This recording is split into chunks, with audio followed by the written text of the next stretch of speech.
제가 이제 2004년도에 2003년 2년도에 결혼을 하고 2003년도에 저희 딸아이가 태어나고 2004년도에 저 대학원에서 목회자 MDB 과정을 마치고 2008년도에 탄자니아 선교사로 파송을 받아서 이제 선교사로서의 사역들을 시작했습니다. 우리 감리교 선교 역사만 보게 되면 1990년대 초반에 이제 선교사님들을 많이 파송하셨고요. 그래서 1세대 선교사로서 이제 교회 개척 중심의 사역들을 하셨고, 저 나름대로 이제 선교사로 파송받기 전에 2세대 선교사로서 규정을 하고, 2세대 선교사는 세워진 현지 교회의 현지인들에 의해서 그 하나님의 말씀이 선포되기를 원하는 마음을 가지고 이제 2세대 선교사 정의하고 현지 목회자 양육, 그다음에 현지 평신도 지도자 양육을 기도했었고, 때마침 연결이 되어서 탄자니아에 있는 이제 교단 신학교에 가서 사역을 할 수 있었습니다. 그래서 이제 만 5년 동안 후회 없이 사역을 잘 감당하다가 선교지 상황이 이제 바뀌게 돼서 저는 이제 딸아이하고 케냐로 2013년 3월에 사역지를 옮기게 됐고, 같이 살고 있었던 저 배우자는 탄자니아 마사이 지역을 처음 파송받으부터 사역을 해서 지금까지 마사이 탄자니아 지역의 마사이에서 사역을 하고 있습니다. 아내와 엄마로서는 저를 따라가야 되는데 거기도 목회자 선교사였고, 그다음에 선교사가 필요하지 않고 제 와이프 목사가 필요하다고 그래서 목사로서 그 땅에 남아서 지금까지 사역을 하고 있고, 저는 사역지를 이제 케냐로 옮기게 됐고 케냐 감리교회 본부에서 현지 교단과 협력하여 사역을 하고 있습니다. 그래서 일부는 행정 사역들을 하고 있고, 또 일부는 케냐 감리교에 세워진 교회들, 선교 지방의 교회들을 방문하면서 현지 교회가 필요한 부분들을 듣고 한국 교회와 연결해서 그 사역들을 감당하고 있습니다. 선교 사역들의 사역들을 보게 되면 우리 초기 우리나라에 들어왔던 선교사님들 사역들하고 다 대부분 동일합니다. 목회자 선교사가 파송받아서 사역하게 되면 맨 처음 교회를 개척합니다. 아니면 기존에 있던 교회 가서 사역을 하고, 교회에서 사역을 하다 보면 아이들이 눈에 들어와요. 그렇게 되면 학교 사역들이 시작되고, 학교 사역에서 아이들이 이제 하나님의 말씀 공부를 하고 하나님의 말씀들을 배우게 되면 이제 지역이 눈에 들어옵니다. 그래서 지역의 개발, 지역의 필요들을 채워가고 그런 동일한 형태의 사역 형태들을 보이고 있습니다. 그런데 중요한 것은 그 사역들을 감당하는 후원교회와 선교사의 마음들이 생각이 중요합니다. 그 현지인들을 바라보는 마음, 그걸 어떻게 바라보냐에 따라서 동일한 사역의 형태이지만 사역의 과정과 결과는 달라지는 것들을 보게 됩니다. 그래서 우리가 선교사를 많이 파송한 나라이고 우리가 많은 자부심을 가지고 있고 하지만 이제 선교하는 교회는 우리가 그들을 향해서 어떤 마음을 가지고 어떻게 접근할 것인가를 고민하면서 함께 기도해 주셨으면 좋겠습니다. 제가 민복희 목사님한테 감사하고 있는 건 뭐냐면, 민복희 목사님 여기 오기 전에 전라도 영암 신도교회라는 시골교회에서 처음 사역을 했습니다. 거기 본인도 이제 개척 미자립 교회이기 때문에 선교 헌금을 받아서 생활을 했었어요. 그럼에도 불구하고 그때부터 지금까지 선교헌금을 꾸준히 보내주셨어요. 그때는 본인이 받아서 받은 것 생활하기도 바뜻할 텐데 거기서 계속 보내주셨고 기도해 주셨고, 지금도 영일교회에서도 꾸준히 기억하며 물질로 함께해 주셔서 감사의 말씀을 드립니다.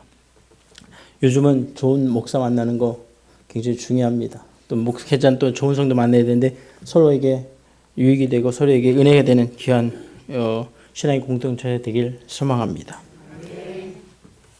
제가 이제 케냐 감리교회에서 본부 사역을 하다 보면 여러 필요한 사역들이 있습니다. 예배당 건축이 필요한 곳도 있고, 그다음에 공부하고 싶은데 그 경제적으로 어려워서 공부를 못하는 아이들, 목회자 자녀들 다는 도와주지 못하지만 그 부분들을 이제 그렇게 해서 사역을 하고 있고, 케냐 감리교회는 한국 교회하고 달라서 목회자가 모든 교회 목회자 있는 것이 아니라 한 지방에 목회자가 한 명이나 두 명이 있고, 각각의 교회는 평신도 설교자들이 세워져서 그 설교를 하게 돼 있습니다. 그래서 그 지역의 교회들을 방문해서 함께 예배드리고 사역들을 감당하고 있습니다. 그래서 아까 화면에서 보셨듯이 필요한 지역들 가서 말씀을 전하고 있고요. 케냐는 남한의 대한민국이 한 7배 정도 크기가 됩니다. 그래서 지역이 좀 넓습니다. 그래서 보통 케냐와 탄자니아 하면은 마사이가 주로 많이 나오는데, 아니면 동물의 왕국인데 여러 종족들이 있고 여전히 복음이 필요한 지역 가운데 하나입니다. 그리고 제가 뜻하진 않았지만 마음에 두고 하고 있는 사역이 뭐냐면, 아까 할례, 여성 할례 철폐운동이라고 표현했는데, 그냥 청소녀들 인식 개선 프로그램들을 3년, 4년, 올해 이제 4년째 되는데 3년 전부터 됐습니다. 그 케냐와 탄자니아는 그 싱글 엄마들이 많아요. 결혼하지 않고 임신해가지고 아이 낳은 경우들이 많은데, 이렇게 학생 때 주로 또 많이 임신을 해서 10대 임신율이 상대적으로 높습니다. 그런데 이제 또 하나 또 아직 없어지지 않은 것이 뭐냐면, 여성 할례라서 여성 성기를 절제하는 그 문화가 아직도 있어서 많은 아이들이 어려움에 처하고 있고, 그런 악습들을 없애기 위해서 할 수 있는 범위 내에서 한 지역의 청소녀들을 이제 모아서 선생님들, 의사 선생님들 오셔서 해부학이라든지 건강학, 그다음에 조언, 그다음에 임신, 그다음에 중독, 마약 중독 그런 것 위험성들을 알리는 2박 3일간의 캠프를 하면서 한 200여 명의 아이들이 와서 8번의 강의를 듣고 2번의 영성 집회를 하면서 본인이 하나님의 귀한 성전임과 동시에 하나님께서 선한 목적을 가지고 창조하신 존재라는 인식을 갖게 하는 그 프로그램들을 2022년, 23년, 24년 이렇게 해왔습니다.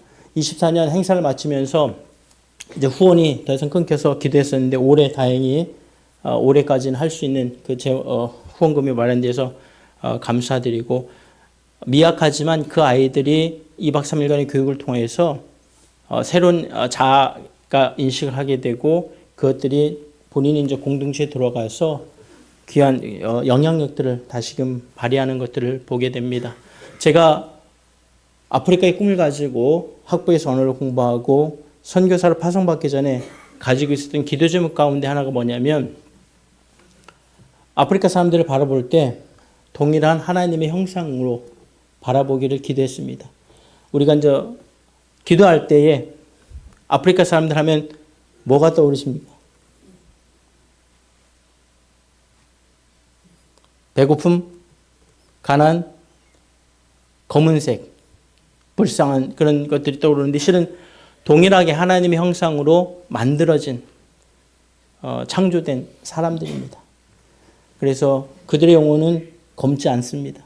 가끔 한국에 선교하는 교회들 보게 되면 아프리카의 불쌍한 검은 영혼들을 위해서 기도하는데, 동일한 하나님의 형상으로 만들어진 창조된 영혼들이고 서로가 배우는 겁니다. 그래서 제가 기도했던 제목 가운데는 뭐냐면, 그들을 바라볼 때에 하나님께서 창조하신 동일한 형상으로 바라보기를 기도했고, 또 하나는 뭐냐면, 선교지 가게 되면 대부분 결과물을 보게 됩니다.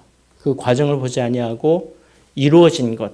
근데 거기까지 이루어진 것에 대해서 중간에 과정들이 있었을 겁니다. 근데 선교사 초년병으로서 가게 되면 결과만 보게 돼요. 그렇게 되면 판단을 하게 됩니다. 왜냐하면 관점들이 다양하기 때문에 왜 저렇게 했을까, 왜 이런 결과가 났을까. 근데 기도했던 걸 뭐냐면 그 과정을 보자. 그 과정 가운데서 하나님이 역사하셔서 지금의 일들을 이루셨으리라고 믿습니다. 전국 영일교회가 긴 역사를 가지고 있습니다. 그 역사 가운데서 순간순간 그 과정을 통해서 오늘의 모습이 이룬 줄 압니다. 그래서 선교사로서 지금도 여전히 그들을 바라볼 때에 동일한 하나님의 형상임을, 그 다음에 결과보다는 과정을 중시하고자 하는 그런 마음들을 가지고 있습니다. 선교사에서 받는 유혹이 뭐냐면 결과예요. 어떤 것들 자꾸 드러내고 싶고, 그렇게 해야 이 사람이 유능한 선교사고 하나님의 사명들을 잘 감당할 수 있다라는 유혹을 받게 됩니다. 그런데 우리가 하나님의 삶을 만드는 그 과정이 목적이 거룩합니다. 목적이 거룩하면 과정도 거룩해야 됩니다. 그래서 저는 그 유혹이 있긴 하지만 그 과정 가운데서 역사하실 하나님을 기대하면서 오늘도 그 선교지의 사역들을 감당하고 있습니다. 사진에는 다 담을 수 없지만 제가 가끔 선교지를 다니면서 제가 살고 있는 곳은 나이로비입니다. 굉장히 국제적인 도시고 케냐 감리교 본부가 아까 건물 보셨지만 그 본부 건물이고 굉장히 좋은 동네입니다. 근데 거기서 조금만 벗어나면 또 생활 격차가 큰 슬럼가도 나타나고 그렇습니다. 근데 제가 다녀야 될 지역은 좀 멀리 다닙니다. 그래서 가끔 가면서 이 생각합니다. 왜 내가 이 먼 곳까지 가야 되나? 왜냐하면 나이로비에서 20km만 벗어나도 그 지역이고 제가 다니는 300km, 400km도 동일한 지역입니다. 근데 여전히 가야 되는 이유는 그곳에 하나님의 뜻이 있기 때문에 다니긴 하는데 그래서 그 과정들을 늘 기억하면서 사역들을 감당하고 있습니다.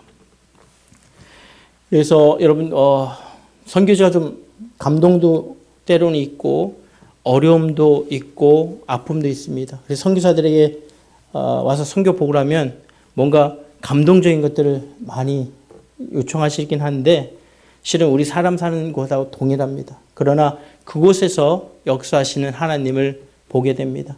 앞에 영상에 보셨듯이 교회에서 찬양하고 예배하는 것, 그 다음에 성도들이 정성을 다해서 섬기는 모습들, 그 다음에 때로는 어렵지만 우리가 함께 나눠야 될 부분들도 있고, 그 다음에 그들의 필요에 대해서 채워야 되는 부분, 그 다음에 그것이 감당이 되지 않을 때 다가오는 어려움도 있긴 하지만 여전히 그곳에서 하나님이 함께 하시는 것을 보게 됩니다. 선교사로서 가지고 있는 목표는 뭐냐면 예수 그리스도의 십자가의 복음을 전하는 겁니다. 그 예수 그리스도의 십자가의 복음을 전하기 위해서 예배당도 건축이 필요한 거고 아이들 공부할 수 있는 것도 필요한 거고 그다음에 청소년들 세미나도 필요한 거고 그다음에 구제 사역도 필요한 겁니다. 그래서 제가 가지고 있는 선교사로서의 사명의 궁극적인 목적은 뭐냐면 예수 그리스도의 십자가의 복음을 전하는 겁니다. 고린도전서 1장 18절 말씀 보게 되면 십자가의 도가 멸망하는 자들에게는 미련한 것이요 구원을 받은 우리에게는 하나님의 능력이라. 23절에 보면 우린 십자가에 못 박힌 그리스도를 전하니 유대인에게는 거리끼는 것이요 이방인에게는 미련한 것이로되. 그래서 제가 전해야 되는 복음은 십자가에 못 박히신 예수 그리스도입니다. 저 영일교회 제가 이제 민목기 목사님 페북 친구라 그것들을 쭉 봅니다. 뭐 피켓 전도도 하셨고 야구 보기도 있고 그다음에 음악 사역도 하시고 여러 가지 사역들을 잘 감당하시는 거 보고 그 가운데 늘 십자가의 복음을 전하는 것을 보게 됩니다. 그래서 우리가 끝까지 포기하지 말아야 될 것은 십자가에 못 박히신 그리스도의 복음을 전하는 것입니다. 그리고 선교사를 받는 유혹 가운데 하나가 이제 드러나는 것들, 결과물이 있지만 제가 이 부분들에 대해서 고민할 때에 세례 요한의 모습을 보면서 마음에 많은 위로를 받았습니다. 요한복음 1장 19절에서 28절 말씀 보면 세례 요한이 증언하는 모습들이 나옵니다. 이제 사람들이 와서 세례 요한에 대해서 묻죠. 당신이 그리스도입니까? 라고 묻고 누굽니까? 라고 계속 묻을 때에 세례 요한은 명확하게 이야기합니다. 나는 그리스도가 아니라. 그리고 또 그들이 또 물었을 때 선지자 엘리야나 라고 했을 때 그가 또 아니라고 이야기합니다. 그랬을 때 그들이 다시 한번 묻습니다. 그럼 누구냐? 우리를 보낸 이들에게 답을 가져가야 되니 당신은 누구냐고 물었을 때에 요한복음 1장 23절에 이렇게 고백합니다. 나는 선지자 이사야의 말과 같이 주의 길을 곧게 하라고 광야에서 외치는 자의 소리로라. 소리는 들리지만 사라집니다. 선교사로서의 삶은 선포해야 됩니다. 그러나 사라져야 됩니다. 선교사의 그림자가 그 땅에 깊게 들여놓을수록 선교사는 자꾸 드러내고 싶고 그 땅에 왕노릇하고 싶은 유혹이 있습니다. 그래서 이 세례 요한의 고백을 통해서 나는 광야에서 외치는 자의 소리로서 그 땅의 삶을 선교사로서 마쳐야 된다는 것들을 늘 기억하고 그렇게 살고 있습니다. 그래서 이러한 고백 가운데 세례요한은 이제 이런 고백까지 하는 것을 보게 됩니다. 1장 27절에 내 뒤에 오시는 그이라 나는 그의 신발끈을 풀기도 감당하지 못하겠노라. 그리고 요한복음 3장 30절에 그는 흥하여야 하겠고 나는 쇠어야 하리라. 내가 예수 그리스도만 높이게 되면 나는 사라지는 것을 보게 됩니다. 그래서 이 세례요한의 고백을 통해서 제가 선교사로서의 삶들을 살아갈 때 나의 정체성에 대한 물음들을 늘 하게 됩니다.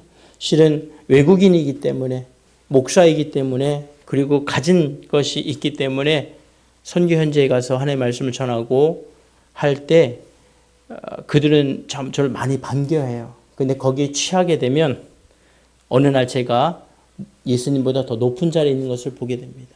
그래서 늘 이 말씀을 가지고 그 사역들을 감당하고 있습니다. 여러분도 하나님의 사람으로서 이 땅의 삶을 살아갈 때에 선교사만 선교하는 것이 아니라 선교사는 그냥 외국 문화권에 가서 하나님의 말씀을 그들에게 전하는 것이고 여러분의 삶의 자리 가운데서 또는 이 땅에서 예수 그리스도의 복음을 전하는 것이기 때문에 세례요한의 고백처럼 광야에서 외치는 자의 소리로 그 사명들을 잘 감당하시고 이 영일교회가 아름다운 소문이 나는 그러한 교회가 되길 소망합니다. 그리고 이 말씀을 또한 할 수 있었던 이유는 뭐냐면 오늘 우리가 읽었던 그 말씀처럼 빌립보서 2장 13절이 이런 고백을 하죠. 너희 안에서 행하시는 하나님이시라는 겁니다. 내가 하게 되면 어렵습니다. 내가 하게 되면 내가 가지고 있는 능력과 내가 가지고 있는 범위 안에서 할 때는 기쁘고 신납니다. 그러나 어느 순간 나에게 가진 것이 떨어졌을 때, 나의 능력이 그것에 미치지 못했을 때 절망하게 되고 불평하게 되는 것을 보게 됩니다. 그러나 나의 안에서 행하신 이가 하나님이심을 믿는다면 거기까지 쓰임받은 것으로 감사할 수 있습니다. 제가 선교지 다니면 참 안타까운 모습들이 많이 있습니다. 실은 학비가 없어서 학교 못 보내는 경우도 많고요. 옷도 맨날 똑같은 옷 입고 오는 아이들도 많고, 안타까운 모습이 많고, 그다음에 그 부모가 이제 아이들을 표현이 그렇습니다. 팔아서 일찍 결혼시키는 경우도 있어서 피해서 교회에 와서 있는 아이도 있어요. 근데 그게 안타까움으로 시작하게 되면 그 어렵습니다. 어떻게 할 바를 한 번은 도와줄 수 있습니다. 한 번은 나눌 수 있는데 그 다음에 해결이 되지 않아서 늘 고민하고 있는데 그래서 늘 가능하면 이성적으로 하려고 많이 노력을 하는데 그렇지 아니하면 내 감정이 소모되고 내가 할 수 없음을 늘 고백하기 때문에 지칩니다. 그러나 이 말씀을 기억하면서 내 안에서 행하신 하나님이시면 그냥 내가 주어진 그 기간, 내가 주어진 그 범위 안에서 할 수 있는 것을 하면 그것으로 그냥 족하다라는 생각들을 하게 됩니다. 세례요한이 그것을 알았기 때문에 그가 높임을 받을 수 있었고 그가 그리스도라고 불릴 수 있었음에도 불구하고 그가 아니라라고 명확히 이야기할 수 있었던 것을 보게 됩니다. 여러분이 신앙생활 하다 보고 그 다음에 교회 사역을 하다 보면 한계를 느낄 수도 있고 안타까움도 경험할 수도 있습니다. 근데 그때 실망하지 마시고 하나님이 여기까지 이것까지 할 수 있게 하셨다. 그것에 대해서 감사하면서 또 다른 것들을 계획하셨으면 좋겠습니다. 그래서 너희 안에서 행하신 하나님이시니 왜냐하면 하나님의 기쁘신 뜻을 하여 나에게 소원을 두고 행하게 하신 하나님입니다. 저는 선교지에서 안타까움을 내가 할 수 없는 것들을 볼 때 실망하지 아니하고 다시금 일었을 수 있는 건 뭐냐면 내가 하는 게 아니기 때문에 내 안에 하나님이 소원을 두고 나는 그냥 도구로서 그것들을 감당하기만 되기 때문에 조금은 편하게 조금은 가벼운 마음으로 최선을 다해서 하나님의 말씀을 전하고 있습니다. 그리고 또 우리가 이것을 안다면 모든 일을 원망과 시비가 없이 해야 됩니다. 우리는 하나님의 사람들입니다. 우리 하나님의 사람들이기 때문에 우리가 하는 일을 통해서 하나님이 나타나고 드러나셔야 됩니다. 그래서 우리 그리스도인들은 모든 일을 감당할 때에 원망과 시비가 없어야 됩니다. 때로는 내가 손해보는 것도 필요합니다. 왜? 하나님 때문에. 내 안에서 행하신 분은 하나님이시기 때문입니다. 그리고 16절 말씀에 보면 생명의 말씀 밝혀 우리의 삶을 통해서 그리스도의 말씀이 전파되어야 됩니다. 제가 현지인 양육자에 대해서 늘 고민하고 기도했던 이유는 여전히 지금도 그 사역들을 하고 계속 하고 싶은 이유는 뭐냐면 제가 그 나라 언어를 아무리 할지라도 제가 전하는 복음과 현지인들이 하나님의 말씀에 붙잡혀서 전하는 복음의 파급력은 명확히 다릅니다. 저는 그들이 볼 때는 외국인이고 잘 사는 사람입니다. 그래서 문제가 없을 때 하나님의 말씀 해석에 있어서 다 동의하지만 어려움이 오고 문화적 가치관에 충돌이 생겼을 때 그들이 받아들인 복음은 또 다른 것을 보게 됩니다. 그래서 여러분의 삶의 자리가 중요합니다. 내가 하는 일이 중요한 게 아니라 그 하는 일을 통해서 무엇이 드러나는가 중요한 겁니다. 여러분이 하는 일, 여러분의 삶의 자리 가운데 통해서 하나님의 말씀이 드러나길 원하십니다. 그래서 이러한 것들을 기억하시면서 주어진 사명들을 잘 감당하셨으면 좋겠습니다. 그래서 이 사도 바울은 빌립보서 3장 8절과 9절에서 이 이야기를 합니다. 자기가 모든 것을 해로 여김은 내 주 그리스도 예수를 아는 지식이 가장 고상하기 때문이고 또한 내가 그를 위하여 모든 것을 잃어버리고 배설물로 여김은 그리스도를 얻고 그 안에서 발견되라. 우리의 삶의 목적은 예수 그리스도입니다. 구원에만 머물지 마시고 그리스도 하나님의 통치를 받는 귀한 하나님의 사람들로 살아가시기를 소망합니다. 이제 선교하는 교회니까 선교적으로 기도하실 때 보이는 것만 기도하지 마시고 그 가운데에 하나님의 형상들이 회복될 수 있도록 기도해 주시기 바랍니다. 그리고 목적이 거룩하기 때문에 선교의 과정도 거룩할 수 있도록 기도해 주시기 바랍니다. 그 결과만 보고 선교를 평가하는 것이 아니라 그 과정 가운데 역사하시는 하나님을 기억하시면서 기대감을 가지고 또 선교하기 때문에 하나님이 주시는 그 선교의 열매도 누렸으면 좋겠습니다. 그런 아름다운 영일교회가 되기를 소망합니다. 그리고 내 안에서 행하신 하나님을 기억하시길 바랍니다. 내가 말하기 전에, 내가 행하기 전에, 무엇을 결정하기 전에 내 안에서 행하신 이는 하나님, 내가 아니라는 것이죠. 그것들을 기억하시면 어떤 것들을 결정해야 되고 어떤 말을 해야 되고 무엇을 해야 될지를 알 수 있고 그것들을 통해서 하나님의 말씀이 드러날 줄로 믿습니다.